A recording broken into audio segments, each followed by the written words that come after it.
اب شیخ عبد القادر جیلانی رحمۃ اللہ علیہ کے خطبات کے مجموعے الفتح الربانی یعنی فتوح ربانی کے اردو ترجمے کا 54واں خطبہ پیش کیا جا رہا ہے، جس کا عنوان ہے قلب کو ذکر الہی کے قریب لا اور اسے دوبارہ زندہ ہونا یاد دلا۔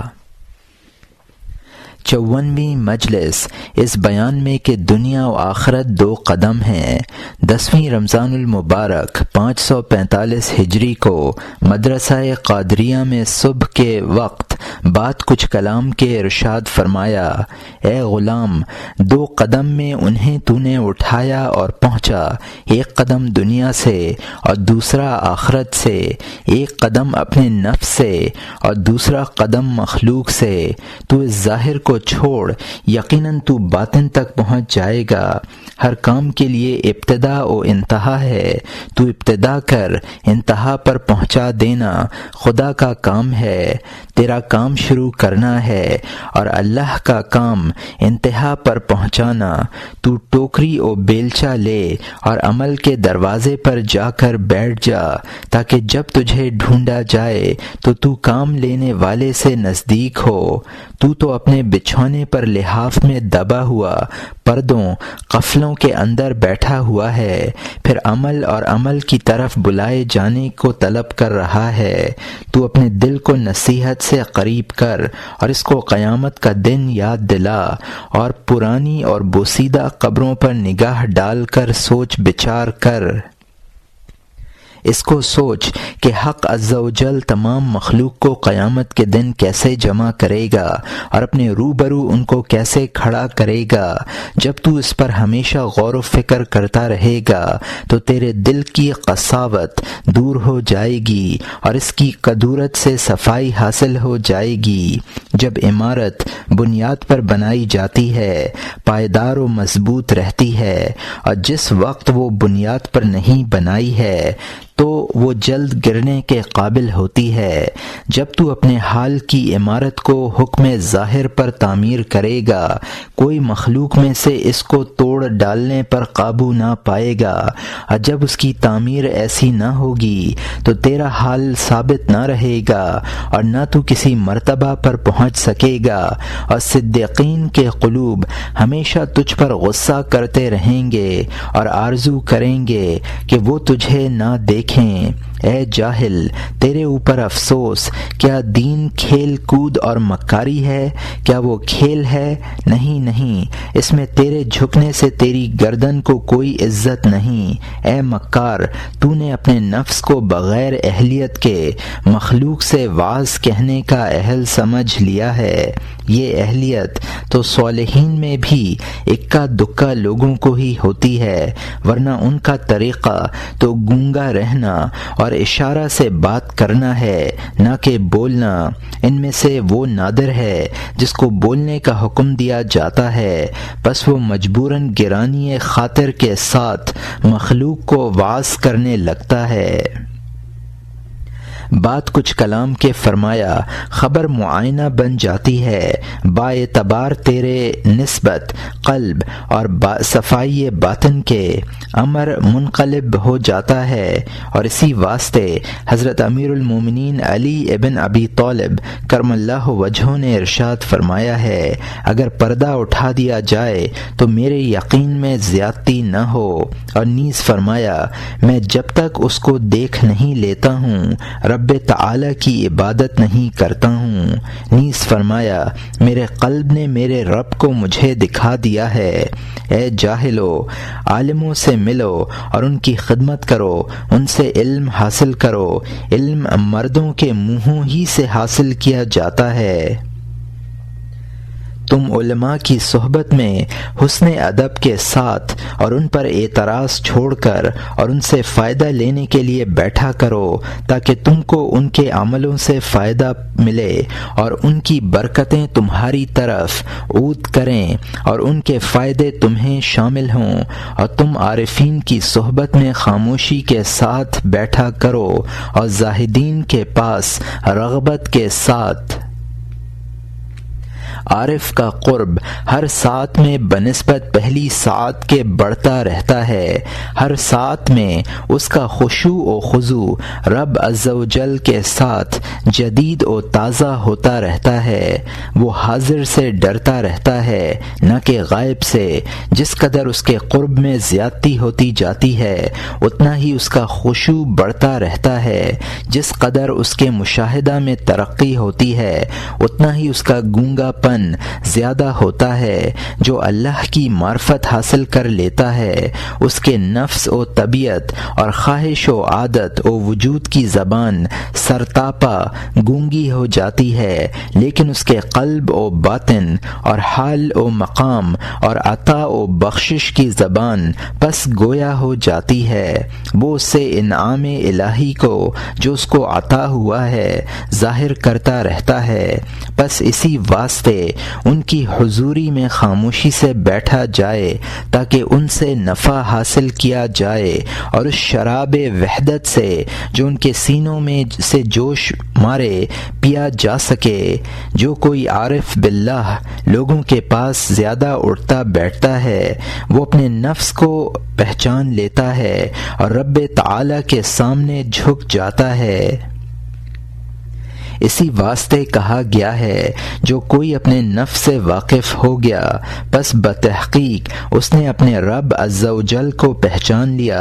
نفس ہی بندہ اور اس کے رب کے درمیان میں ایک بڑا حجاب ہے۔ جو اپنے نفس سے واقف ہو جائے گا وہ اللہ اور اس کی مخلوق کے واسطے تواضع کرنے لگے گا۔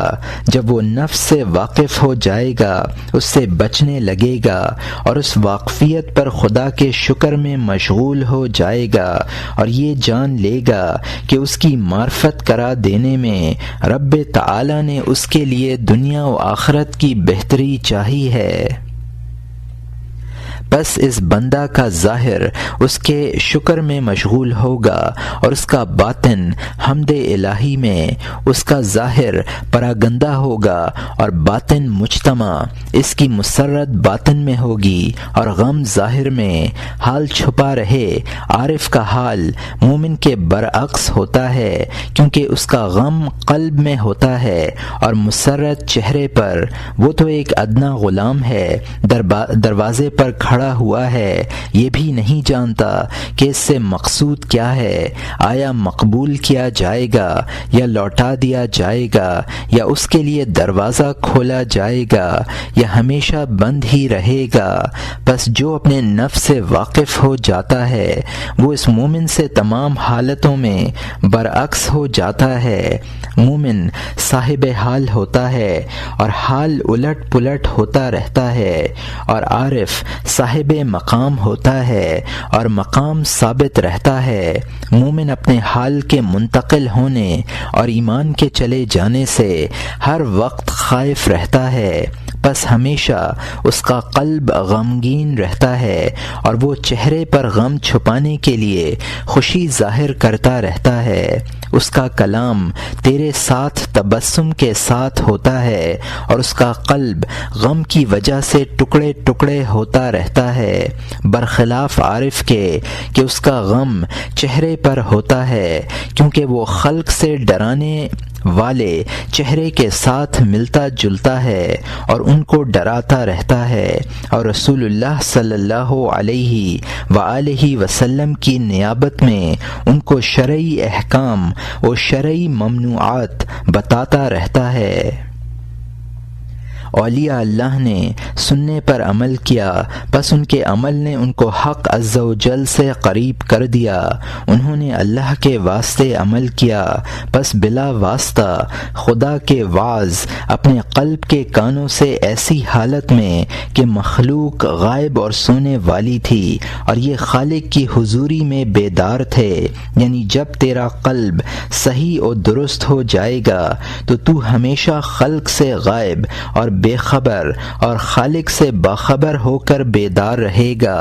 جلوت میں بھی تو خلوت نشین ہی ہوگا اور ہمیشہ حق عز و جل کے واردات کرم اور اس کی حکمت تیرے باطن پر نازل ہوتی رہے گی اور تیرا باطن اس کو قلب پر ظاہر کرتا رہے گا، اور قلب نفس مطمئنہ پر اور نفس مطمئنہ زبان پر اور زبان اس کو مخلوق پر ظاہر کر دے گی۔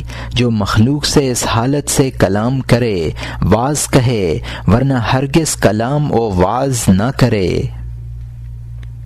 اولیاء اللہ کا جنون مشہور ہے، وہ طبعی عادتوں کا، نفسانی خواہشوں کے فعلوں کا چھوڑ دینا اور لذتوں اور شہوتوں سے اندھا ہو جانا ہے، نہ یہ کہ ان کو ایسا جنون ہو جاتا ہے جیسا کہ مجنونوں کو جن کی عقلیں جاتی رہتی ہیں ہوتا ہے۔ حضرت حسن بصری رحمۃ اللہ علیہ نے فرمایا ہے، اگر تم اولیاء اللہ کو دیکھو البتہ کہہ دو کہ یہ مجنون ہیں، اور اگر وہ تم کو دیکھیں تو البتہ کہیں کہ یہ لوگ ایک لمحہ کے لیے بھی اللہ پر ایمان نہیں لائے ہیں۔ تیری خلوت صحیح و درست ہی نہیں ہوئی، کیونکہ خلوت تو اسے کہتے ہیں کہ انسان قلبی حیثیت سے تمام چیزوں سے برہنہ ہو جائے، تیرا باطن کلیتاً خالی ہو جائے، محض برہنہ، بغیر دنیا و بلا آخرت اور بغیر ما سوا اللہ کے ہو جائے، اس میں اللہ کے سوا کچھ بھی نہ رہے، اور یہی راستہ اگلے انبیاء و مرسلین علیہم السلام کا اور اولیاء و صالحین رحمت اللہ علیہم کا رہا ہے۔ میرے نزدیک ہزار عابدوں سے جو کہ خلوت خانوں میں بیٹھ کر عبادت کرنے والے ہیں، امر بالمعروف اور نہی عن المنکر زیادہ پسندیدہ ہے۔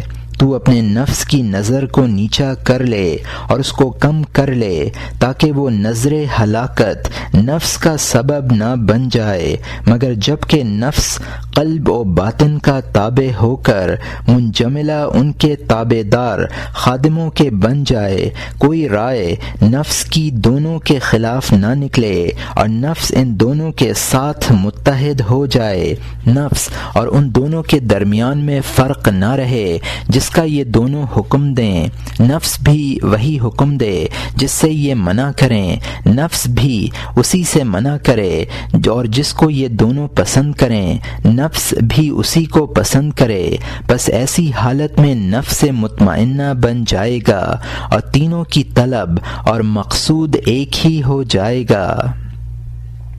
جب نفس اس حالت پر پہنچ جائے گا، اپنے مجاہدوں میں کمی کر دینے کا مستحق بن جائے گا، تیرے ساتھ اور مخلوق کے ساتھ جو کچھ بھی خدائے تعالی معاملہ کرے، اس میں تو خدا سے مناظرہ نہ کر۔ کیا تو نے اللہ عز و جل کا قول نہیں سنا؟ لا یسألو الآیہ، جو کچھ بھی خدا کرتا ہے اس میں اس سے پوچھ گچھ نہیں، اور مخلوق سے پوچھ گچھ کی جائے گی۔ اگر تو نے حسن ادب کا برتاؤ نہ کیا تو تیری تابع داری خدا کے لیے کب صحیح ہوگی؟ بغیر برتاؤ حسن ادب کے تجھے ذلیل کر کے گھر سے نکال دیا جائے گا، اور اگر تو حسن ادب کرے گا اور تقدیر کے ساتھ موافقت کرے گا تجھے عزت کے ساتھ بٹھایا جائے گا۔ اللہ کا محب خدا کا مہمان ہے، اور مہمان اپنے کھانے اور پینے اور لباس میں اور اپنی تمام حالتوں میں گھر والوں پر اپنا اختیار نہیں چلاتا ہے، خود مختار نہیں بنتا ہے، بلکہ ہمیشہ ان سے راضی، موافقت کرنے والا، صابر بنا رہتا ہے۔ بس ایسی حالت میں اس سے یقیناً کہا جاتا ہے کہ جو کچھ تو دیکھتا ہے اور پاتا ہے اس سے خوش رہ، جو کہ اللہ عز و جل کو پہچان لیتا ہے اس کے قلب سے دنیا و آخرت اور ما سوا اللہ سب غائب ہو جاتے ہیں۔ تیرے اوپر واجب ہے کہ تیری گفتگو اللہ عز و جل کے لیے ہو، ورنہ سکوت تجھے پسند ہونا چاہیے۔ تیری زندگی اللہ عز و جل کی اطاعت میں ہی ہو، ورنہ تجھے موت محبوب ہونی چاہیے۔ اے اللہ، تو ہم کو اپنی اطاعت میں زندہ رکھنا اور اپنے تابع داروں کے ساتھ ہمارا حشر کرنا، آمین۔ مومن اپنے نفس کو چھوڑے ہوئے شیخ کامل کی خدمت میں رہتا ہے، وہ اس کو ادب سکھاتا اور تعلیم دیتا رہتا ہے۔ وہ بچپن کے شروع سے موت کے وقت تک ہمیشہ علم سیکھنے ہی میں رہتا ہے۔ ابتدائی حالت میں حافظ اس کو قرآن مجید پڑھاتا، حفظ کراتا ہے، بعدہ دوبارہ دوسری حالت میں اس کو عالم رسول اللہ صلی اللہ علیہ وسلم کی حدیث و سنت کی تعلیم دیتا رہتا ہے، اور اسی کے ساتھ توفیق کے خیر اس کی ملازم رہتی ہے۔ وہ علم پر عمل کرتا رہتا ہے، بس اس کا عمل اس کو حق تعالی کے قریب کر دیتا ہے۔ جب کوئی اپنے علم پر عمل کرے گا، اللہ عز و جل اس کو ایسے علم کا جو کہ اس کو معلوم نہیں ہے وارث بنا دے گا، جو کہ اس کے قلب کو قدموں کے بل کھڑا کر دے گا، اور اخلاص اس کے قدموں کو حق عز و جل سے قریب کر دے گا۔ جب تو عمل کرے اور اپنے قلب کو حق عز و جل سے نزدیک نہ دیکھے، اور عبادت میں انس کی شیرینی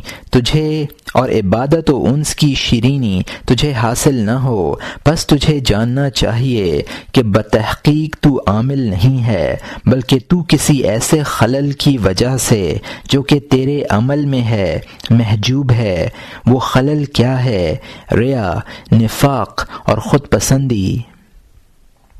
اے عمل کرنے والے، تو اخلاص کو لازم پکڑ، ورنہ تو اپنے آپ کو مشقت میں نہ ڈال۔ تو حق عز و جل کے لیے خلوت و جلوت میں مراقبہ کو لازم پکڑ۔ جلوت میں مراقبہ کرنا منافقین کا طریقہ ہے، اور جلوت و خلوت دونوں میں مراقبہ کرنا اخلاص والوں کا طریقہ ہے۔ تجھ پر افسوس ہے جب تو کسی حسین مرد یا حسین عورت کو دیکھے، بس تو اپنے نفس اور خواہش اور طبیعت کی آنکھ کو بند کر لے، اور خدا کی نظر جو کہ تیری طرف ہے یاد کر، اور آیت کریمہ وما تکون فی شان آخر تک پڑھ، جس کا مطلب یہ ہے کہ تو کسی شان میں بھی ہو، تیرا رب تجھ کو دیکھتا ہے۔ تو حق عز و جل سے ڈر، اور اپنی آنکھوں کو لازم طور پر حرام چیز پر نظر ڈالنے سے جھکا لے، اور اس کو یاد کر جس کی نظر و علم سے تو کبھی جدا نہیں ہو سکتا ہے۔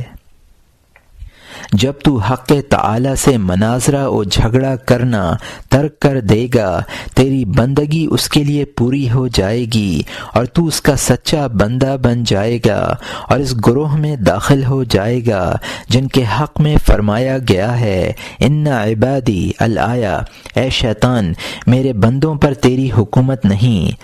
جب تیرا شکر کرنا خدا کے لیے متحقق ہو جائے گا، تب اللہ تعالی مخلوق کے قلوب اور ان کی زبانوں پر تیری شکر گزاری اور دوستی کا الہام کر دے گا۔ پس اس وقت میں شیطان اور اس کے مددگاروں کو تیرے اوپر کوئی راستہ نہ رہے گا۔ دعا کو چھوڑ دینا عظیمت یعنی بڑا درجہ ہے، اور اس میں مشغول ہونے کی اجازت ہے۔ دعا کرنا ڈوبتے کا سہارا ہے اور قیدی کا روشن دان، یہاں تک کہ وہ قید سے رہائی پالے اور اس کو بادشاہ کی حضوری حاصل ہو جائے۔ تم عقل مند بنو، تم تو نہ اچھے طور سے دعا کا چھوڑنا جانتے ہو اور نہ دعا کا کرنا۔ کوئی چیز بھی ایسی نہیں ہے جو کہ نیت اور عقل اور علم کی محتاج نہ ہو، نیز اس کی پیروی کی جس کا پہچاننا لازم ہے۔ تم یہی نہیں سمجھتے کہ خدا کے نیک بندوں کے پاس کیا کیا ہے، اور اسی وجہ سے ان کے بارے میں تمہارے برے خیالات ہیں۔ تم اپنے دین اور حالتوں کے سروں کو ان کے ساتھ الجھ کر خطرے میں نہ ڈالو، ان کے تمام تصرفات میں ان پر کسی قسم کا اعتراض نہ کرو۔ جب ان پر شرع مقدس اعتراض نہ کرے تم بھی ان پر اعتراض نہ کرو۔ وہ بحیثیت ظاہر و باطن کے خداوند عز و جل کی حضوری میں رہتے ہیں۔ ان کے قلب کو خود سے جب تک کہ خدا کی طرف سے تسکین نہ دی جائے اور ان کی سلامتی کی ضمانت نہ مل جائے بے قراری رہتی ہے۔ اے تمام روئے زمین پر رہنے والے بندو اور زاہدو، آؤ اور وہ چیز دیکھو جس کی تمہیں کچھ خبر نہیں۔ تم میرے مکتب میں داخل ہو جاؤ تاکہ میں تم کو ایسی تعلیم دوں جس سے تمہارے دل خالی ہیں۔ دلوں کا مکتب جدا ہے اور باطن کا مکتب جدا، اور نفسوں کا علیحدہ اور اعضاء کا علیحدہ۔ ان کے لیے علیحدہ علیحدہ چند درجہ اور مقام اور قدم ہیں۔ ابھی تو تیرا پہلا ہی قدم درست نہیں ہوا ہے، دوسرے قدم تک تو کیسے پہنچے گا؟ تیرا اسلام ہی درست نہیں ہوا ہے، تو ایمان تک کیسے پہنچے گا؟ تیرا ایمان ہی درست نہیں ہوا ہے، تو ایقان تک کیسے پہنچے گا؟ تیرا ایقان ہی درست نہیں ہوا ہے، تو معرفت و ولایت تک کیسے پہنچے گا؟ تو عقل مند بن، تو کچھ بھی نہیں ہے۔ تم میں سے ہر ایک بغیر سامان و اسباب کے مخلوق پر حکومت و سرداری کا طالب بنا ہوا ہے۔ مخلوق و حکومت و ریاست جب ملتی ہے جبکہ ان میں دنیا و نفس و خواہش و طبیعت و ارادہ میں بے رغبتی ہو، تو پہلے زاہد بن پھر حکومت ملے گی۔ ریاست و حکومت آسمان سے اترا کرتی ہے نہ کہ زمین سے۔ ولایت حق عز و جل کی طرف سے ملا کرتی ہے نہ کہ مخلوق کی جانب سے۔ تو ہمیشہ تابع دار اور ساتھی بنا رہ نہ کہ متبوع و مصحوب، یعنی مقتدا و امام۔ تجھے ذلت و گمنامی پر راضی رہنا چاہیے۔ اگر علم الہی میں تیرے لیے اس کی ضد مقدر ہوئی ہے پس وہ اپنے وقت پر یقیناً آ جائے گی۔ تو اپنے کو خدا کے حوالہ و سپرد کر دے اور اپنی طاقت و قوت کو چھوڑ دے، اور تیرا کوئی اعتراض خدا پر نہ ہو، اور مخلوق کو اور اپنے نفس کو خدا کا شریک نہ بنا۔ انہیں لازم پکڑ اور اپنی بندگی خدا کے لیے درست کر، اور وہ کیا ہے؟ خدا کے حکموں کا بجا لانا اور اس کے ممنوعات سے باز رہنا اور آفتوں پر صبر کرنا۔ ان کی بنیاد توحید اور اس پر ثابت رہنا ہے، اور اس کی عمارت اعمال صالحہ ہیں۔ ابھی تو نے بنیاد کو تو مضبوط ہی نہیں کیا ہے، عمارت کس چیز پر بنائے گا؟ تیری نیت درست ہی نہیں ہوئی ہے، تو کلام کیسے کرے گا؟ تیرا سکوت تمام ہی نہیں ہوا ہے، تو گفتگو کیسے کرے گا؟ یہ وعظ و کلام مخلوق سے کرنا پیغمبروں کی نیابت کا انجام دنیا ہے، کیونکہ پیغمبر علیہم السلام خلق کے لیے خطیب و واعظ تھے۔ جب وہ دنیا سے تشریف لے گئے تب حق عز و جل نے علماء عاملین کو ان کا قائم مقام بنا دیا، اور علماء عاملین کو ان کا وارث قرار دے دیا۔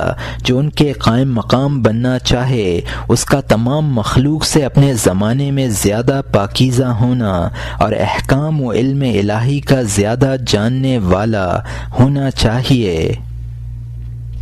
اے اللہ و رسول اور اس کے اولیاء اور نیک بندوں سے جاہلو، تم نے تو سمجھ لیا ہے کہ بتحقیق وعظ و معرفت و ولایت آسان کام ہے۔ اپنے نفسوں اور طبیعتوں اور اپنی دنیا و آخرت سے جاہلو، تمہارے اوپر افسوس ہے۔ تم تو گونگے بن جاؤ اور اس وقت تک سکوت اختیار کرو کہ تمہیں بلوایا جائے اور اٹھایا جائے اور کھڑا کیا جائے اور تم زندہ کیے جاؤ۔ جس کا علم اس کی خواہش پر غالب آ جائے، بس یہ علم نافع علم ہے، اور کیوں کر یہ علم نافع نہ ہوگا؟ اس علم نے تو مخلوق کے دروازوں کو بند کر دیا ہے، اور حق عز و جل کے دروازے کو، جو کہ بہت بڑا دروازہ ہے، کھول لیا ہے۔ جب یہ بند کرنا اور کھولنا کسی کے لیے درست ہو جاتا ہے اس سے کلیتاً زحمت جاتی رہتی ہے اور اسے خلوت نشینی مل جاتی ہے، اس کے قلب کی طرف خلعت آنے لگتے ہیں اور اس پر نچھاور ہونے لگتی ہے، اس کو کنجیاں دے دی جاتی ہیں، اس سے چھلکے علیحدہ ہو جاتے ہیں اور مغز ہی مغز باقی رہ جاتا ہے، خواہشات کا راستہ بند ہو جاتا ہے اور ٹوٹ جاتا ہے اور مغلوب ہو جاتا ہے اور حق عز و جل کی طرف راہ کشادہ ہو جاتی ہے اور شاہراہ جو کہ اس کی مراد و مقصود کا اصل راستہ اور اگلے لوگوں حضرات انبیاء و مرسلین علیہم السلام اور اولیاء کرام علیہم الرحمہ کا راستہ ہے ظاہر ہو جاتا ہے۔ یہ شاہراہ کیا ہے؟ بغیر کدورت کے صفائی کا راستہ، بغیر شرک توحید کا راستہ، بغیر منازعت کے سر جھکا دینے کا راستہ، بغیر جھوٹ کے سچائی کا راستہ، بغیر مخلوق کے خالق کا راستہ، بغیر سبب کے سبب پیدا کرنے والے کا راستہ۔ یہی وہ شاہراہ ہے جس پر دین کا دار و مدار ہے اور جس پر ہمیشہ معرفت کے وہ سلاطین و بادشاہ جو کہ مردان خدا اور اس کے برگزیدہ و منتخب اور دین الہی کے مددگار اور دین کے واسطے محبت و دشمنی رکھنے والے تھے چلا کیے ہیں۔ تجھ پر افسوس ہے کہ تو ان حضرات کے راستے پر چلنے کا مدعی ہے، حالانکہ تو اپنے نفس کو اور مخلوق میں سے دوسروں کو خدا کا شریک بنائے ہوئے ہے۔ تیرے پاس ایمان ہی نہیں جب تک کہ تو کسی زمین والے سے خائف و امیدوار بنا رہے، تجھے زہد ہی نہیں جب تک کہ تو دنیا میں کسی چیز کو چاہتا رہے، تجھے توحید کا ذائقہ ہی نہیں جب تک کہ تو خدا کے راستے میں کسی غیر پر نظر ڈالے۔ عارف تو دنیا و آخرت میں مسافر اور ان دونوں اور ما سوا اللہ سے بے رغبتی کرنے والا ہوتا ہے، فی الجملہ اس کو غیر اللہ کی طرف رغبت ہی نہیں ہوتی ہے۔ اے قوم، تم میری باتیں سنو اور اپنے دلوں سے میرے اوپر تہمت دھرنے کو نکال دو۔ میں تو تمہارا شفیق ہوں، پھر تم مجھ پر کیسے تہمت رکھتے ہو اور میری غیبت کرتے ہو؟ میں تو تمہارے بوجھ اٹھاتا اور تمہارے عملوں کے پٹھنوں میں سنجیاں لگاتا رہتا ہوں اور تمہاری خوبیوں کے قبول کرنے اور تمہارے برائیوں کے دفع فرما دینے کی حق عز و جل سے سفارش کرتا رہتا ہوں۔ جس نے مجھے پہچان لیا ہے وہ میرے پاس سے مرنے کے وقت تک نہیں ٹلتا۔ اس نے اپنی خواہشیں اور لذتیں اور اپنا کھانا پینا اور لباس مجھی کو بنا رکھا ہے، میری وجہ سے دوسروں سے بالکل مستغنی ہے۔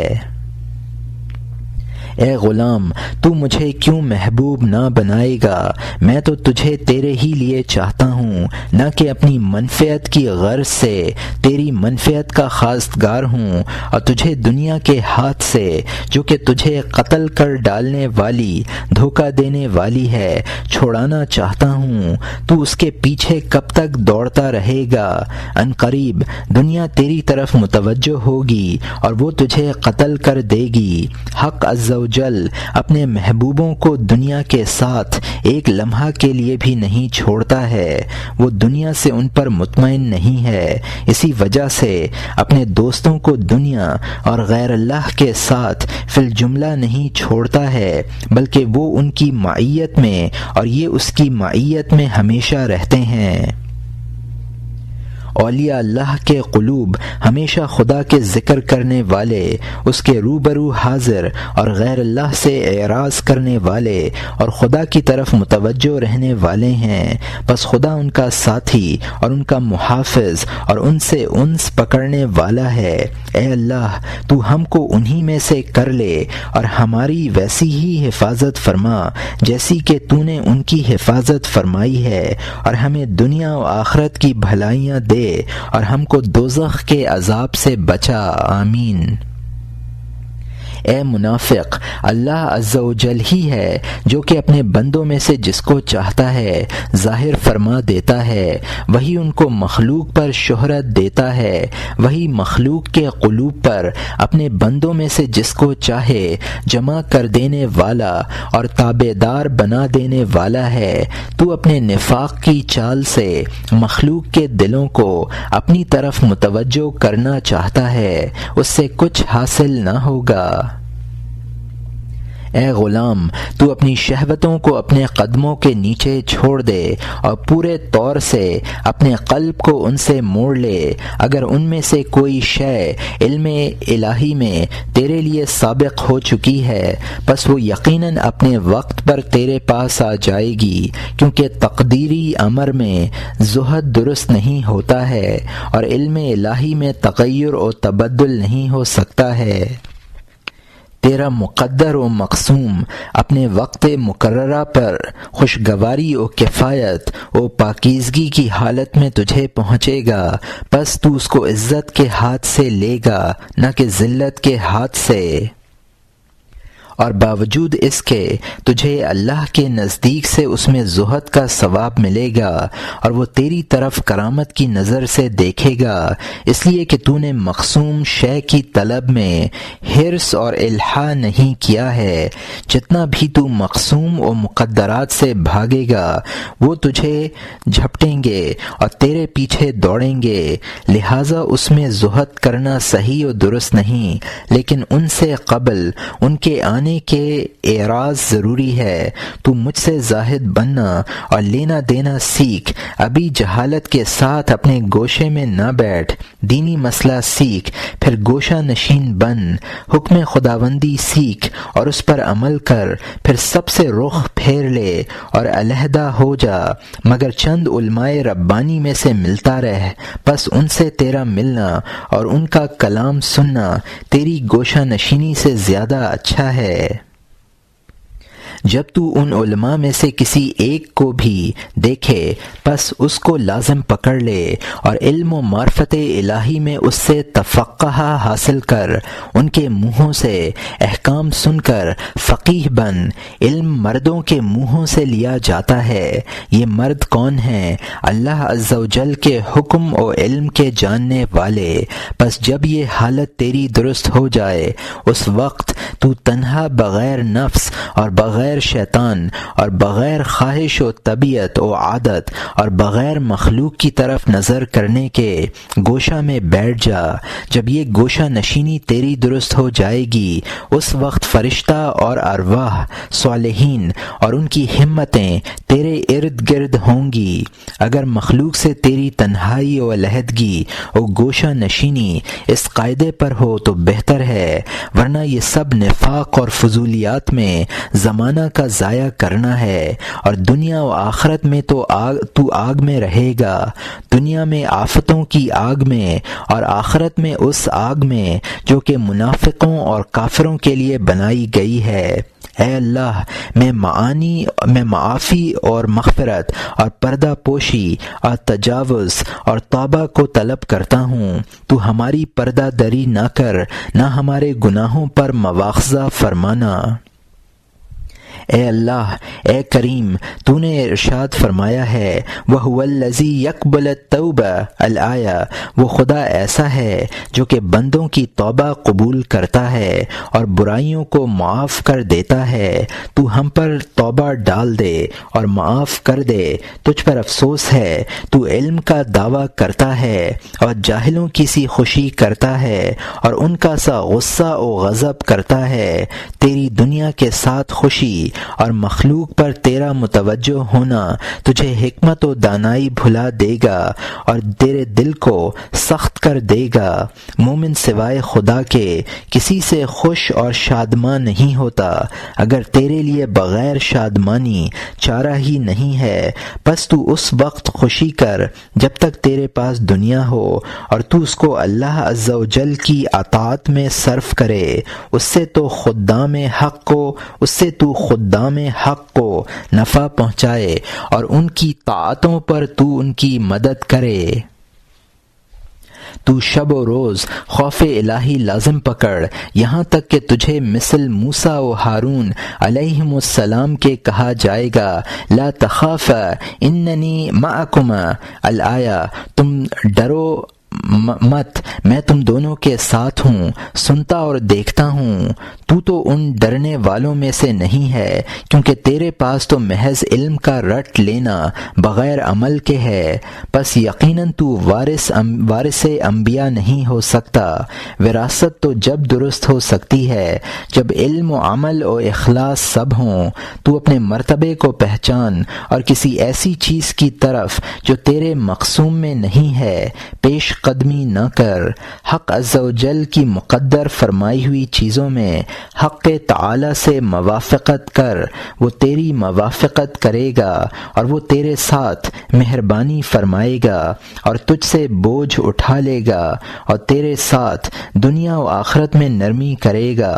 مسلمان کا جب ایمان قوی ہو جاتا ہے اس کو مومن صاحب ایقان کہا جاتا ہے، پھر جب اس کا ایقان قوی ہو جاتا ہے اس کا نام عارف رکھا جاتا ہے، پھر جب اس کی معرفت قوی ہو جاتی ہے اس کا عالم نام رکھا جاتا ہے، پھر اس کا علم قوی ہو جاتا ہے اس کا محب نام رکھا جاتا ہے، اور جب اس کی محبت قوی ہو جاتی ہے اس کو محبوب کہہ کر پکارا جاتا ہے، اور جب وہ صحیح معنوں میں محبوب ہو جاتا ہے اس کا نام غنی و مقرب و مستانس رکھا جاتا ہے، وہ قرب الہی سے انس پکڑنے لگتا ہے۔ اللہ تعالیٰ اس کو اپنی حکمتوں اور علم اور اپنے اگلے پچھلے لکھے ہوئے اور اپنی قضاء و قدر کے بھیدوں پر مطلع فرما دیتا ہے، اور یہ مطابق اس کے حوصلہ اور اس قوت قلبی اور وسعت کے جو کہ اس کو خدا کی طرف سے عطا ہوتی ہے ہوا کرتا ہے۔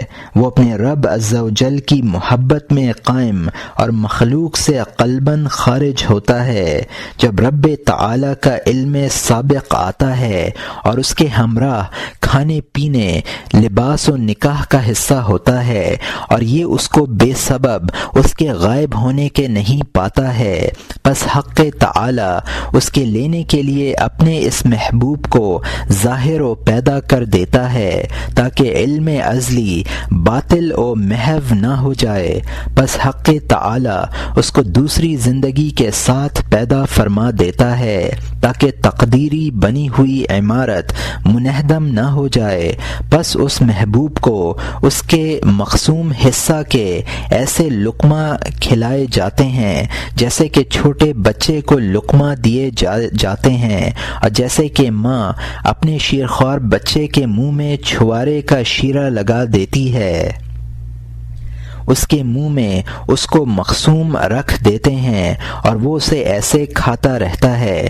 جیسے کہ مریض شربتوں کو پیتا ہے اور ان کے ذریعے سے اپنی قوت کے بغیر اپنے اختیار کی حفاظت کرتا ہے، بلکہ سابقہ تقدیر الہی ایسے مومن صاحب ایقان عارف باللہ فانی کی جو کہ اپنی طرف نفع کھینچنے اور اپنے سے مضرت رساں چیزوں کے دفع کرنے سے فنا ہو چکا ہے پرورش فرماتا ہے۔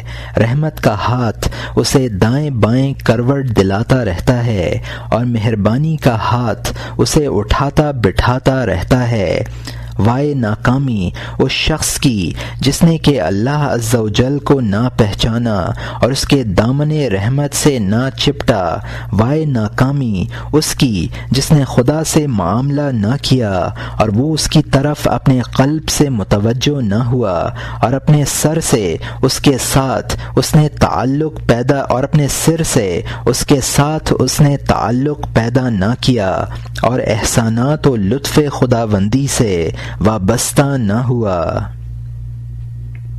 اے قوم، صدیقین کے قلوب کی ترتیب کا، ان کے صغر سنی سے ان کے بڑھاپے تک اللہ تعالی ضامن و کفیل رہتا ہے۔ جب ہی کسی بلا سے اس کو جانچتا ہے، امتحان لیتا ہے، اس پر ان کے صبر کا معائنہ کرتا ہے، ان کی نزدیکی اس سے زیادہ ہوتی ہے۔ مصیبتیں نہ ان کو مغلوب کرتی ہیں اور نہ ان تک پہنچتی ہیں۔ مصیبتیں ان کو کیسے لاحق ہوں، جبکہ مصیبتیں تو پیادہ ہیں اور ان اولیاء الہی کے دل اڑانے والے پرندوں کے بازوؤں پر ہوتے ہیں۔ وائے ناکامی اس کی جو کہ ان کے دلوں کو ستائے۔ ہائے اللہ عز و جل کا غصہ اس کے لیے، ہائے اللہ عز و جل کا عذاب اس کے لیے ہوا، اور یہ نہ سمجھے اے وائے اس کی محرومی پر جو کہ اللہ کی جانب سے ہے۔ اے غلام، تو اولیاء اللہ کا غلام و خادم اور ان کے سامنے کی خاک پا بن جا، پس جب تو اس پر ہمیشگی کرے گا تو سردار بن جائے گا۔ جو کوئی اللہ عز و جل اور اس کے نیک بندوں کے سامنے جھکتا ہے، اللہ تعالی اس کو دنیا و آخرت میں بلندی دیتا ہے۔ جب عام قوم کی خدمت کرے گا اور تکلیفیں برداشت کرے گا تو تجھ کو اللہ ان پر بلند کر دے گا اور تجھ کو ان کی سرداری عطا فرمائے گا۔ پس کیا حالت ہوگی ان کی جو کہ مخلوق میں سے خواص اولیاء اللہ کی خدمت کرے گا۔ یا اللہ ہمارے ہاتھوں پر اور زبانوں پر نیکیوں کا اجرا فرما اور ہم کو اپنے لطف و عنایت کا اہل بنا لے۔